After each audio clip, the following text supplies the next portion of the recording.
Alright, it's time to make the opening gag of the video. Sure would be convenient if for some reason a dark magic related meme started happening around the time I wrote this script. Shadow Wizard Money Gang, we love casting spells. This song is sponsored by the Shadow Government. In Fire Emblem 6, there was a master of the dark arts named Nime, and she had a significantly less impressive but kind-at-heart grandson named Hugh. The two characters had a nice little backstory, as Nime had to raise Hugh on her own after her son died young, and FE7 decided to take that dead parent, who was really just a footnote in Hugh and Nime's backstories, and turn him into a fully fledged character. And thus, Canas was born. The only bits FE7 had to go off of was that he used dark magic, he was a nice guy, he married a sage, and by the end of FE7 he had to be as dead as local split-screen multiplayer. So with only those 4 ingredients, FE7 managed to cook up a fantastic character. And we're gonna look at that shaman today. This is Canas. Canas is one of those units that show up right the heck out of nowhere, and then he doesn't say a goddamn thing throughout the entire story of the game. He wants to join the player because they're going to a mysterious island and he wants to do some dumb nerd shit. It's really not the most enthralling introduction to a character. Canas seems like he would be destined for obscurity, but he is saved by his choice in class. He's the only playable shaman in the entirety of FE7. Because of this, a lot of people used him because he was their only option for dark magic. So he's one of those characters that a lot of people like, less because of his character, and more because of his unit. Now, that's not to say he's an unkillable god like Seth, Rutger, or other units of this nature, but he can use Luna on a fire dragon, and I think that's pretty damn cool. And to analyze his character, we'll have to delve into his 5 supports. He has 3 serious ones with Renault, Pent, and Nino, and 2 comical ones with Vida and Bartray. The Bartray support is about Bartray having rocks for brains, and he's bouncing off the incredibly intelligent Canas, leading to some silly jokes that land pretty well. His Vida support is about him being too much of a nerd during battle. He has his nose in a book, and Vida doesn't appreciate that he's endangering himself and his allies by doing that. So she feeds her wyvern his books, and his responses lead to some more chuckles. Neither of these supports are very deep or complex, but they're fun little moments where Canas can bounce off of the characters and the player can find him endearing. It's easy to both sympathize with him and easy to laugh at him. Why do I have to be paired with a useless wastrel like you? It's infuriating. Give me that. Hey, that's a very rare book, and it's mine. Unreal, tasty, eat it up. No, please don't. Oh, why does he have to devour it as if it were so appetizing?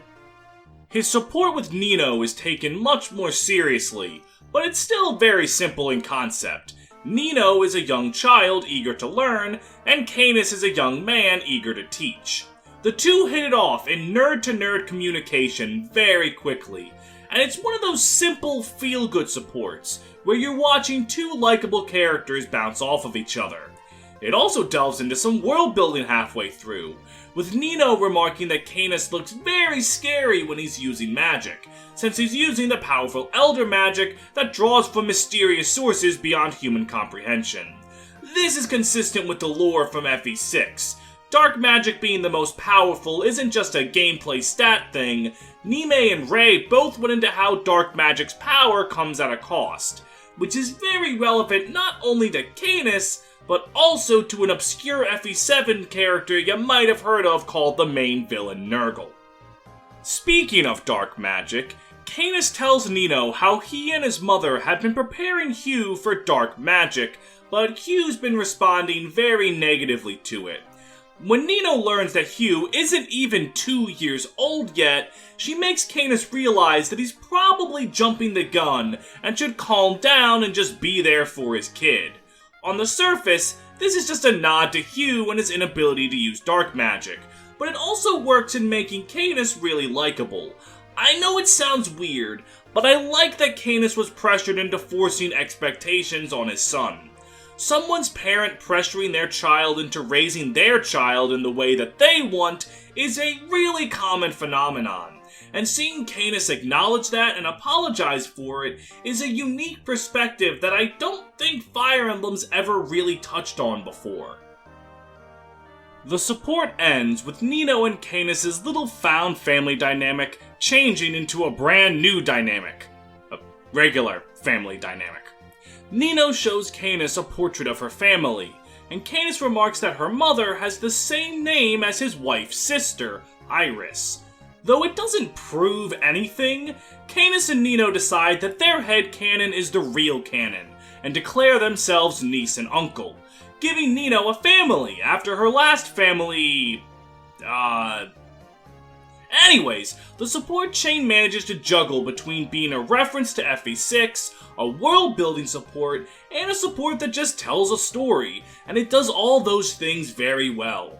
It's just one of those support chains that do what FE does best. Makes two characters very easy to like in only 3 conversations. Fire Emblem's ability to make really interesting character dynamics in just a few conversations really is something I think deserves a lot more praise. Just like my ability to make you buy something in only 1 conversation. At least, that's the plan. That's right, I have a Patreon, where for as little as $3 a month, you can support the channel and get access to benefits, like getting your name read aloud on videos, or getting early access to panels and other things. And for $7 a month, you can get access to polls to decide future episodes. Right now, it looks like Jean might be our first Engage character. Or Jean, whatever his name is. I'm American, I don't respect the British. My patrons include the likes of Adebayo Thompson, Alexis Ovea, Andrew Crockett, Benz Again, Dr. McBackstab, Fireman Lord, Great Riek, Hell on Heelys, Ichigo Dikumu, Jaeger Guts, Kenpachi Shiwa, Uzumaki Kiryu, Mato Kratos, Char Ansel, Frederick Sears, Balsara Hakuman, The White Void. Never gets old saying that one. Justpacito 2, Lysevening Bolt, Morgan Lorgan, Neverick the Tourmaline Project creator, Shen Lu, Percival Fredrickstein von Musoklowski de Rollo III, but you can call me Percy, Steph D, Tato, the world's most unironic 8.5 tail stand, Walmart Greeter, Your Girl Olwen, Brentendo 11, Delkin Beat Steven in Mario Party, Drew Hack, Ginger, Goo Goo Gaga, Cornelia Milkers 92, Max Knife, and Upscale Furry Trash. Thank you all for your continued support, and let's get to the second half of Canas.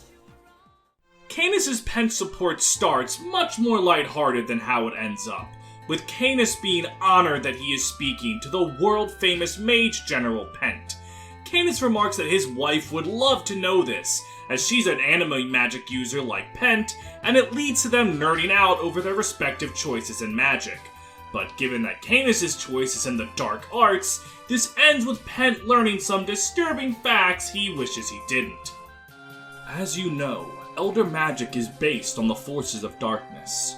It is even more powerful than nature magic, which is often called anima. But to use this magic, you must invite the dark forces within you. The temptation to submit to the darkness is great. Unfortunately, the darkness took my brothers. They live and breathe, their eyes open and close, but they do not move, and they do not speak. There is no guarantee that I will not join them. Truthfully, it scares me. However, I must see the other side. My curiosity pushes me ever deeper. It will be my undoing. That scene does so much for so much. Showing the repercussions of dark magic makes the choice of Canas, Rei, Nime, and Sophia to use it that much more intense. It also serves to explain Nurgle's descent into insanity, which is too long to go into here. I made a video on it, and I am not above shilling my own stuff while you're already watching me. It also helps the audience understand Canas. The desire to know everything isn't necessarily something everyone feels, but enough people have curiosities about things to at least empathize with Canas on some level. It does world building, it does character building. Like the Nino support, the pet support is the complete package. His Reynolds support is also very good and does a ton of world building, but admittedly it's much more about Reynolds than it is about Canas. Canas just serves as the means for Reynolds to talk about his backstory. It's not bad at all, but it doesn't have too much of a place in a video about Canas. I will say, though, that Canas has a nice little arc here. He starts by wondering if morphs have souls, or if they're just mindless beings whose entire presence is pre-made by their creator. Now, that kind of questioning is what led the Geth to rebel against the Quarians, but that is a reference for another game and another video. Canas pieces together on his own that Reynolds is part morph himself, and decides that morphs definitely have souls and wills of their own, to which Reynolds agrees and tells more lore. It's a support that uses Canas' scholarly attitude to teach the player about the morphs. It's simple, but it's effective, and adds to the list of Canas' fantastic supports. And with those supports covered, it's time to discuss the one thing about him that does piss me off: his death. Now, he had to die. He's dead by the time FE6 starts, so going in, they had to kill him off somehow. And they actually set up a really cool way to kill him off with his brothers. He could have succumbed to the same fate that they did, and it would have been a tragic end that tied greatly into his character. But they just don't do that, and have him and his wife die randomly in a snowstorm. It's really anticlimactic, and for Western players, it comes right the hell out of nowhere. I just feel like it really could have been handled much better. But quite honestly, that's just a nitpick. Canas really is one of FE7's, hell, FE in general's best characters.